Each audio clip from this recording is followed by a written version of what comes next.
अस्सलाम वालेकुम दोस्तों, जीअं त हींअर मदीनतुल मुनव्वरा में मौजूदु आहियां ऐं पाण आहियूं जे खूह ते आया आहियूं। उनजो नालो आहे बेरे गर्स ऐं अचो त अव्हांखे उहो खूह बि ॾेखारियां थो ऐं उनजी जेका मुकमिल हिस्ट्री आहे उहा बि ॿुधायां थो। उन बाबति तव्हांखे मालूमात ॾियां थो। असां सां गॾु आहिनि मदीनतुल मुनव्वरा मां मोहम्मद अली सिंधी साहब ऐं वधीक असां अदा खां बि पुछंदासीं ऐं अव्हांखे ओॾे हलूं था खूह ते वधीक जेको आहे उनजो अहवालु ॿुधायां।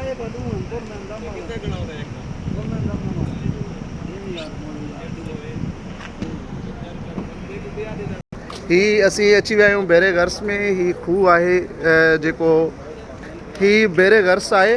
हिन खूह जी हिकिड़ी हिस्ट्री आहे त नबी अकरम सल्लल्लाहु अलैहि वसल्लम जन हिते पाण वज़ू कयो ऐं जेको वज़ू मां पाणी बचियो हुयो उहो पाणी पाण करीम सल्लल्लाहु अलैहि वसल्लम जन हिते हारियो जी। मज़ीद असां सां गॾु आहिनि मोहम्मद अली सिंधी साहब जेके हिते ईअं सम्झो त हिननि जो ॾाढो वालिद साहब पढ़ ॾाढो हिते गुज़ारे विया आहिनि। अदा खां पुछूं था जी अदा हिन खूह जी छा हिस्ट्री आहे? बेरे गर्स जी जेकी तारीख़ आहे हिन जी नबी करीम सल्लल्लाहु अलैहि वसल्लम सैयदना अली खे वसीयत करे हो त असां जॾहिं गुज़ारे वञूं त असांखे गुस्ल ॾिजो हिन पाणी खां सभु क़िरब ॼण 7 दिला पाणी जा भरे मूंखे हिन पाणी सां गुस्ल ॾिजो हिन खूह जे पाणी खां। ऐं नबी करीम सल्लल्लाहु अलैहि वसल्लम चयो आहे हिन में आइन चवंदा आहिनि जेको ज़मीन मां पाणी ईंदो आहे हिन खूह में पाणी जेको आहे न उहो आइन मिन अयूनिल जन्नत, हे जन्नत मां पाणी ईंदो आहे हिन खूह में। हे नबी करीम सल्लल्लाहु अलैहि वसल्लम पाण चई वियो आहे। सल्लल्लाहु अलैहि वसल्लम जन जेका वसियत फरमाई हिन खूह जे बारे में त हिन में जन्नत जो पाणी ईंदो आहे ऐं मूंखे गुस्ल बि हितां ॾिजो ऐं हीअ हितां माण्हू सबील जेको आहे लिखियलु आहे सबील वाटर हितां माण्हू पाणी भरनि था। बेरे गर्स जी असां तव्हांखे हिस्ट्री बि ॾेखारियूं था। हिन क़दीमी खूह ते मौजूदु आहियूं। अचो त अंदरि हलूं था ऐं तव्हांखे वधीक खूह ॾेखारियूं था। हीअ खूह आहे बेरे गर्स जो जी। ही बेरे गर्स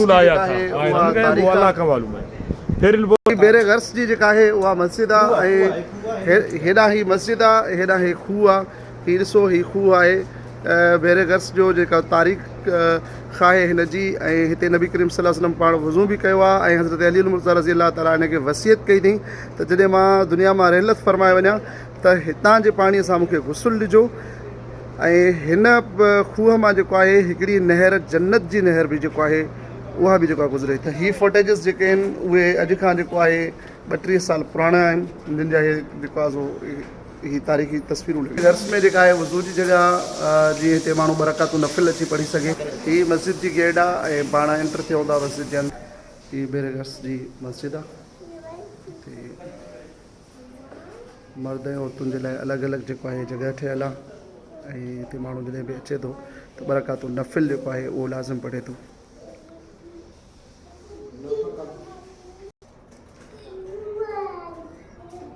ही बेरे गर्स जो खूह आहे। माशाअल्लाह तबारकल्लाह। जॾहिं अव्हांजो मदीने मुनव्वरा अचणु थिए त ज़रूरु हिते ज़ियारत कजो जी दोस्तों। ही बेरे गर्स जी जेका आहे उहा हिस्ट्री आहे जेका अदा खे गुज़ारिश कंदासीं त अदा अरबी में जेको आहे पढ़ी करे ॿुधाईंदो असांखे। ऐं जी अदा बेरे गर्स अहदुल मआलिम अत्तारीख़िया अलमुर्तबिता بسيرة النبي صلى الله عليه وسلم تقع في حي شريف وتبعد عن مسجد قباء 1500 متر إلى جهة الشمال الشرقي، وهي بئر مطوية بالحجار البازلطية بجوارها بعض الأساس لمباني. وتذكر المصادر التاريخية أن بئر غرس احتفرها مالك بن النحات وهو جد سعد بن خثيم بن الحارث بن مالك من النحاد الذي نزل الرسول صلى الله عليه وسلم بداره عند قدومه إلى المدينة مهاجرا من مكة، وكان سعد بن خثيمة هو مالك البئر في ذلك الزمن. ونسبة إلى بئر غرس روايات تتصل بالنبي صلى الله عليه وسلم، منها شرب النبي صلى الله عليه وسلم منها ودعاؤه لها بالبركة، ورؤيته أنه أصبح على بئر من آبار الجنة، وصيته لعلي بن أبي طالب بأن يغسله ب7 قرب منها حين وفاته، ونسبته البئر إليه بقوله بئري.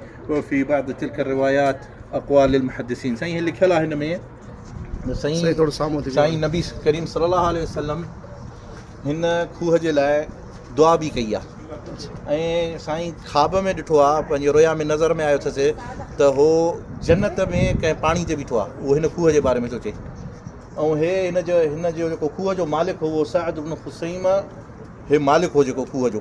साईं हिन जे घर में लथो जॾहिं आयो न मदीने में पहिरियों साईं हिन जे घर में लथो हो ऐं सैदना अली खे वसियत कयईं त सभु अक़रब ॼण 7 दिला जेका आहिनि पाणी जा हिन मां मूंखे वफ़ात थी वञे त मूंखे हिन सां जेका गुस्ल ॾिजो। हे हिन जी तारीख़ आहे हिन खूह जी। जी दोस्तो, ही अदा जेका आहे हिन खूह जी बेरे गर्स जी जेका आहे उहा हिस्ट्री ॿुधाई, तारीख़ ॿुधाई। ही हाणे 2-3 महीना थी विया आहिनि त हिनखे खोलियो अथनि ऐं जेको आहे उहो यकी बंदि हो। ही वधीक हिस्ट्री जेका आहे उहा इंग्लिश में आहे, अवां पाण पढ़ी सघो था।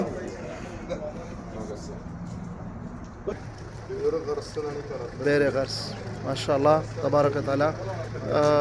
ही जेको आहे 1400 साल पुराणो खूह जितां नबी अकरम सल्लल्लाहु अलैहि वसल्लम जन हिकु दफ़ो तव्हांखे ॿीहर ॿुधाईंदा हलूं, जितां वज़ू फरमायो हो, वज़ू खां बाद में पाणी साॻियो वापसि खूह में छॾियो ऐं उनखां पोइ सैयदना अली उल मुर्तज़ा रज़ी अल्लाह ताला अन्हु खे वसियत कई त जॾहिं मुंहिंजो इंतकाल थी वञे न दुनिया मां त पोइ हितां 7 दिला पाणी जा भरे अचिजांइ ऐं मूंखे हुन सां गुस्ल कराइजांइ।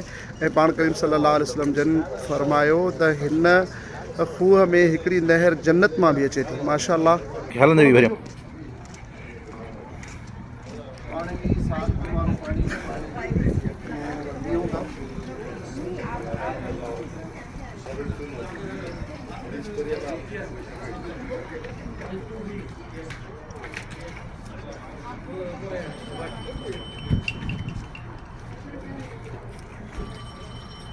दोस्तों तव्हांखे ॿुधाईंदा हलूं त हीउ खूह मस्जिद कुबा जे बिल्कुलु नज़दीक आहे, तक़रीबन 1500 मीटर ते आहे। सो जॾहिं तव्हां मस्जिद कुबा अचो त ज़रूरु हिते अचो ऐं हीउ जेको आहे सादतमंद जेको आहे जॻह तव्हां हिन खूह तां ज़रूरु पाणी पीओ ऐं भरे वञो, खणी वञो।